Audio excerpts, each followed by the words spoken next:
इच्छाओं को रोकना तप है। तप मनुष्यों के लिए चिंतामणि है। तप कामधेनु है। ताप ललाट के सुंदर तिलक के समान है।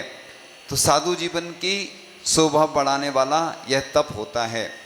तप सम्मान का भूषण है। कोई ऐसा लिखा है शास्त्रों में, जो बाह्य तप होते ना, ये तप उपवास कहते, अनशन भी बोलते हैं। अन्य लोग जो अनशन करते हैं वो अनशन अलग है, और ये जो तप होते हैं उपवास, मिथ्या दृष्टि लोगों के देखने में भी आते हैं, इसलिए इसका ज़्यादा महत्व बताया गया है।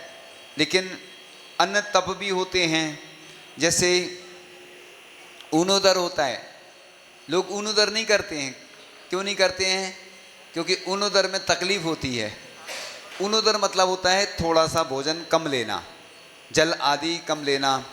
ऐसे भी मुनिराज होते हैं जो एक चावल का दाना चौके में जाते हैं और लेके आ जाते हैं, एक बूंद जल भी लेके आ जाते हैं। ऐसे ही अन्य तप भी होते हैं। एक होता है वृत्ति परिसंख्यान। वृत्ति परिसंख्यान का मतलब होता है कि वृत्ति इतने घर तक जाऊंगा, ये विधि मिलेगी तो जाऊंगा। आचार्य शांति सागर जी महाराज के कई ऐसे हमने उदाहरण पहले सुनाए थे आप लोगों को, कि इससे क्या होता है, परीक्षा होती है, और परीक्षा अपनी स्वयं की साधु देते हैं, कोई लेता नहीं है। क्या अपनी कर्मों की स्थिति क्या चल रही है, तो ये इससे राग द्वेष भी नहीं होता है, विकल्प भी नहीं होते हैं, और अपनी परीक्षा भी हो जाती है। तो इस प्रकार से अज्ञान अंधकार को नष्ट करने दीपक सदृश है तप। पिता के समान सर्व अवस्थाओं में मनुष्य का हित करता है। इतना ही नहीं, तपस्वी मुनि सर्वत्र ही माता के समान ग्रह करने योग्य होते हैं। इस प्रकार तप के द्वारा दिव्य शक्तियाँ प्राप्त होती हैं। उधर की बात थी मुक्तागिरी में परम पूज्य आचार्य श्री विद्यासागर जी महाराज ने 9 उपवास किए। प्रतिदिन महाराज जाते थे और कमंडल देने जाते थे, तो आचार्य श्री आहार को नहीं उठते थे। अब 9 उपवास हो गए तो लोगों ने सोचा कि आज भी 10वां उपवास होगा, तो कमंडल देने नहीं गए। तो आचार्य श्री आ गए खुद, कमंडल कहाँ है? सब लोग घबरा से गए, डर गए एकदम से। लोगों ने सोचा आज भी उपवास होगा, तो महाराजों ने बोला आचार्य जी हम सोच रहे थे आज भी आपका उपवास होगा। तो आचार्य जी बोले क्या मुझे रिकॉर्ड बनाना है क्या? तो ऐसा कोई नियम थोड़ी है। जम सक्कई तमकीरी, जितनी शक्ति है वो करना चाहिए। तो अपन कोई 10 का लक्ष्य लेता है, मान लो बीच में उसका स्वास्थ्य गड़बड़ हो गया, अनुकूलता, इसलिए धीरे धीरे भी बढ़ा सकते हैं। एक एक बढ़ाते जाते हैं। सोचते हैं कि भावना तो हमारी 10 उपवास की है, लेकिन एक एक करके बढ़ाते जाते हैं। तो 3 लोकों में ऐसा कोई कार्य नहीं जो तप के द्वारा सिद्ध ना होता हो। तो स्वाद और विवाद दोनों छोड़ दो। स्वाद छोड़ो तो शरीर को फायदा, विवाद छोड़ो तो समाज को फायदा। तो योगी बनो या ना बनो, परंतु जीवन में कभी किसी के लिए उपयोगी जरूर बनना, यही इस जीवन की उपयोगिता है। इसलिए प्रतिदिन अपन ऐसी भावना करें कि 2.5 दीप में जितने भी मुनिराज हैं उनके निरंतराय आहार हों, आहार ही उनका औसत बने, सब स्वस्थ रहें, सभी को मोक्ष की प्राप्ति हो। जितने भी मुनि आरिका इलक क्षुल्लक श्रावक श्राविकाएँ उनके निरंतर आहार भोजन हो, सभी का आहार ही औसत बने, सबका कल्याण हो, सबके रोग शोक उपसर्ग दूर हों। इस संसार में जितने प्राणी हैं कोई भी अन्न के अभाव में भूखा ना रहे, जल के अभाव में प्यासा ना रहे, सभी सच्चे देवसास गुरु की शरण को प्राप्त हों। ऐसी भावना भाने से, जैसे 16 कारण भावनाएं भाते हैं, 12 भावना भाते हैं, ये सब पुण्य बढ़ाने वाली भावनाएं होती हैं। इसलिए आचार्य श्री ने पंक्तियां लिखी थी, तन मिला तुम तप करो, करो कर्म का नाश, रवि शशि से भी अधिक है तुम में दिव्य प्रकाश। तो अपने अंदर शक्ति बहुत रहती है। एक दुबला पतला आदमी ट्रक खींच लेता है। जैसे ही उपवास की बात है, एकासन की बात है, कोई धार्मिक क्रिया की बात है, तो लोग दूर भगते हैं। इसलिए तो जो लोग उपवास करते हैं उनकी अनुमोदना करो। जो 5 से अधिक 10 तक जो निर्जल जल उपवास करते हैं, तो पूरे देश में जो भी कर रहे हैं, विदेश में भी कर रहे हैं, तो उनको प्रोत्साहन देना चाहिए, उनका सम्मान करना चाहिए। ये उस व्यक्ति का सम्मान नहीं होता है, उस तप का सम्मान होता है। इस प्रकार से मन से मुनियों का अनादर करने से मन से संबंध रखने वाली स्मरण शक्ति नष्ट हो जाती। इसलिए जितना अपन कर सकते करो और अनुमोदना करो, कभी भी ऐसा नहीं करना। आज लोग हम देखते हैं दिगंबर जैन धर्म को तो मानते हैं, लेकिन मुनियों को के दर्शन करने ही नहीं आते, वो टाइम नहीं है उनके पास। तुम कितना भी कुछ कर लो, जीवन में कोई तरक्की नहीं होने वाली जब तक कि देवशास्त्र गुरु के दर्शन नहीं करोगे। तुम कितना भी पैसा कमा लो, रात भर लगे रहो, 24 घंटे लगे रहो, और पैसा कहाँ चला जाएगा पता नहीं। ऐसे बहुत सारे लोग हैं, हमने देखे हैं, दिन रात बस मेहनत करते रहते हैं और पैसा आता है और चला जाता है। इस प्रकार वचन से मुनियों का अनादर करने से जीव गूंगे होते हैं। इसलिए काय द्वारा मुनियों का अनादर करने से ऐसा कोई दुख नहीं है जो उन्हें प्राप्त ना होता। त्याग से पाप का मूलधन चुकता है तो दान से पाप का ब्याज। त्याग पीने की दवा है तो दान सिर पर लगाने का एक सेंट होता है। इस प्रकार से अनाज पकता है, तपने के बाद रोटी पकती है, तपने के बाद सोना चमकता है, तपने के बाद फल पकता है, तपने के बाद वैसे ही आत्मा भी तपने के बाद शुद्ध हो जाती है। जैसे सोने को 16 बार तपाते हैं तो वह कैसा हो जाता है, शुद्ध हो जाता है। खाने में जो सोना डला रखा रहता है ना, डला रहता है ना, वो शुद्ध सोना नहीं कहलाता है, लेकिन जैसे ही वो तपता है सोना तो शुद्ध हो जाता है।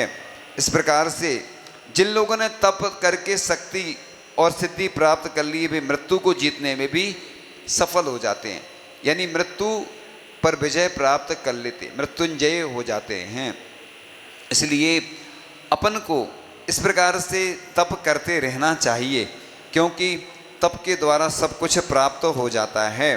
इसलिए जो अपन कार्य करते हैं, मन में बहुत से विकल्प रहते, तप की हमेशा प्रशंसा करते रहना चाहिए। ऐसा नहीं, आज क्या होता है, लोग क्या करते हैं, जलते हैं। लोग क्या करते हैं, जलने लगते हैं कि भैया वो तप कर रहे हैं, हम नहीं कर पा रहे, तो उसकी बुराई करते हैं। ये नहीं करके अपन को अनुमोदना करना चाहिए, इससे अपना पुण्य बढ़ता है। कोई दान कर रहा है ना, तो अपन क्या करते हैं, प्रशंसा करते हैं उसकी। क्यों करते हैं, आज लोक व्यवहार में हम देखते हैं ना, कोई भी कुछ कार्य होता है तो उसकी तो बहुत अनुमोदना करेंगे, लेकिन कोई अच्छा पात्र बनता है, माता पिता बनते हैं, सौदरमिंद बनते हैं, कोई और अच्छी बड़ी बड़ी दान राशि त्याग करते हैं, तो लोग उसकी प्रशंसा नहीं करते। इसलिए कर्म के क्षय के लिए जो तपा जाता है उसे तप कहते। तप संसार समुद्र से पार होने के लिए जहाज के समान है। मनुष्य की इच्छा एक पूर्ण होती है और शीघ्र ही दूसरी इच्छा उपस्थित हो जाती है। तप महान फल देने वाले हैं। इस प्रकार से अपन देखें 22 लाख वर्षों में करोड़ों की संख्या में दिगंबर साधु हो चुके हैं, और आज आप देखते हैं स्थितियां कैसी चल रही हैं। इसलिए बुद्धिमानों के द्वारा तप से ही आत्मशुद्धि कही गई है। जैन दर्शन इसलिए शरीर पर ज़्यादा ध्यान नहीं देता, कहता है पज्जय मूढ़ का है, इसको पर्याय मूढ़ का है समय सार आदि ग्रंथों में, लेकिन शरीर सहायक है। परम पूज्य महाकवि आचार्य श्री ज्ञान सागर जी महाराज बोलते थे, शरीर राष्ट्रीय संपत्ति है ना। क्या है शरीर? चंद्रगिरी का मुझे संस्मरण याद आ रहा है कि आचार्य श्री का स्वास्थ्य बहुत ज़्यादा खराब हो गया था और चतुर्मास चल रहा था, और हम गए आचार्य श्री के पास, और आचार्य श्री का आचार्य श्री परम पूज्य आचार्य श्री ज्ञान सागर जी महाराज ने कहा कि शरीर राष्ट्रीय संपत्ति। हमने कहा और आप इसको नुकसान पहुंचा रहे हैं, और कह तो दिया, फिर डर लगने लगा कि आचार्य श्री अभी कुछ बोलेंगे। लेकिन परम पूज्य आचार्य भगवान तो समता के धनी थे, समता हमेशा रखते थे और कभी किसी बात का प्रतिकार नहीं करते थे, इसलिए उनका पुण्य बढ़ता चला गया। उन्होंने कुछ नहीं बोला, हम फिर धीरे से खिसक लिए। मैंने कहा भी डांट पड़ने वाली है। तो पहले जिन कर्मों की उत्तम सेनन के द्वारा 1000 वर्षों में रजरा होती थी, वर्तमान में हीन सेनन के द्वारा वे कर्म 1 वर्ष की तपस्या में रजरा को प्राप्त हो जाते हैं। जैसे मान लो आचार्य श्री ने मुनि पद पे 56 वर्ष तक वो रहे होंगे लगभग उस समय तक, तो उनकी 56,000 वर्ष की साधना हो गई। ये कैलकुलेशन लगाते ग्रंथों के हिसाब से। इसलिए जो शांत आत्मा आरंभ रहत एक भी उपवास करता है वह ज्ञानी अनेक भवों के संचित कर्मों को अनायास ही नष्ट कर देता है। आप देखो, दर्शन करने का फल लिखा है तो लिखा है इतने उपवास का फल मिलता है। सम्मेद शिखर जी की वंदना करने के बाद इतना लिखा है। तत्वार सूत्र का वाचन अच्छे से जो करता है प्रतिदिन, उसको भी इतने उपवास लिखे हैं। क्यों लिखे हैं? क्योंकि उपवास देखने में आते हैं, जगह प्रसिद्ध हैं, और अंतरंग जो तप होते वो देखने में नहीं आते। आप कैसे कर रहे, क्या कर रहे, वो नहीं आते समझ में, लेकिन ये देखने में आते हैं और अन्य लोग भी करते हैं इनको। इसलिए जो मनुष्य पर्व के दिनों में भावपूर्वक उपवास करते हुए स्वर्ग साम्राज्य को प्राप्त कर मुक्ति का वर्ण करेंगे। जिस प्रकार बिना तपे बर्तन में जो वस्तु रखी होती है वो गर्म नहीं होती है, इसलिए शरीर एक माध्यम होता है, तो अंतरंग शुद्धि इसके बिना नहीं होती है। तो ऐसा डॉक्टर भी बोलते हैं कि सप्ताह में एक दिन उपवास जरूर करना चाहिए। इसलिए अपन ये तप के माध्यम से कर्मों की निर्जरा तो करते रहें। और कहते हैं मन को बस में करना सबसे बड़ा मंत्र होता है। जो अनेक वर्षों तक तप किए हैं, आपको जीवन अच्छा आप बनाएं। मनुष्य तप के द्वारा आगामी जीवन को सुंदर बनाते हैं। और व्यक्ति की शोभा धर्म से ही होती है, धन से नहीं होती है। आगे त्याग भी आएगा। तो आप लोग ये नहीं सोचें कि सिर्फ एक ही दिन हमें त्याग करना है उस दिन, लेकिन दिखते हैं कि गौशाला के लिए आचार्य श्री प्रति वर्ष, जब पहले आचार्य भगवान थे तो प्रेरणा देते थे, उसके माध्यम से गौशाला के काम हो जाते। ये परिग्रह रखने से कुछ नहीं होता है।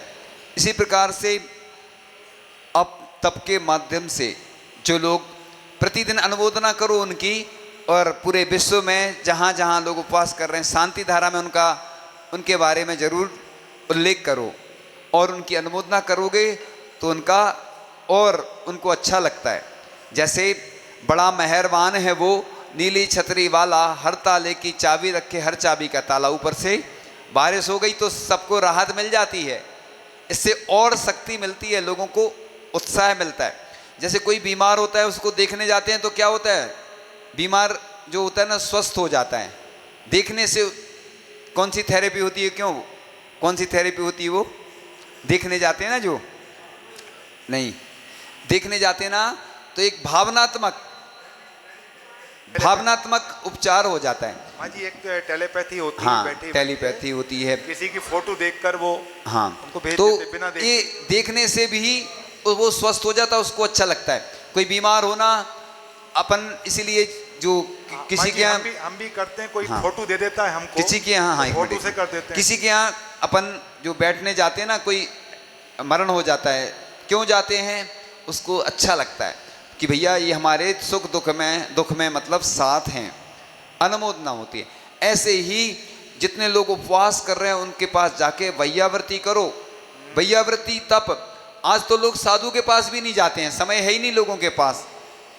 वो लोगों को ये लगता है जैसे आफत जैसी लग रही हो। और मैं कहता हूँ देखो, वैयावृत्ति करोगे, औषधि दान करोगे ना, तो तुम्हारे रोग अपने आप ठीक हो जाएंगे। एक डॉक्टर थे जबलपुर में, और परम पूज्य आचार्य श्री की वैयावृत्ति करते थे। परम पूज्य आचार्य श्री विद्यासागर जी महाराज की वैयावृत्ति करने के बाद प्रक्षाल का वस्त्र ले जाते थे और कई लोगों का इलाज करते थे वो, उसके माध्यम से वो लोगों के रोग भी ठीक हो जाते थे। क्योंकि वो परम पूज्य आचार्य श्री कितने तपस्वी थे, इतनी तपस्या साधना करते थे, तो उनके चरण का प्रक्षालन करने से उनके जो शरीर का प्रक्षालन करने के बाद जो वस्त्र रहता था उससे कितने सारे लोगों के रोग ठीक हो जाते थे। तो इसमें इस प्रकार से करूं बंधन में हे गुरुवर कि चंदन सा बनाओ तुम, यूं ज्योति बन मेरे दिल में हमेशा जगमगाओ तुम। मेरी अंतस की बीड़ा पर जो बजते तार हैं गुरुवर की स्वर बनकर सदा उन पर हे गुरुवर अब समाओ तुम। ऐसे आचार्य भगवान के चरणों में मैं यही भावना करता हूँ कि आपने जो तप किया उसके माध्यम से आप ऊंचाई पर पहुँचते चले गए। हम सबको भी ऐसी शक्ति देना कि हम आपकी भक्ति करते रहें और आप हाँ एक मिनट बस। तो बस अब इसी भावना के साथ कि आचार्य भगवान हमेशा हम लोगों के लिए शक्ति प्रदान करते रहें जिससे उनकी हम भक्ति कर सकें और उनकी अनुकूलता बनी रहे। इन्हीं भावनाओं के साथ परम पूज्य आचार्य भगवान गुरुदेव शिक्षण विद्यासागर जी महामुनि राज्य की महाराज जी परम पूज्य से- आचार्य महाराज जी से निवेदन है महाराज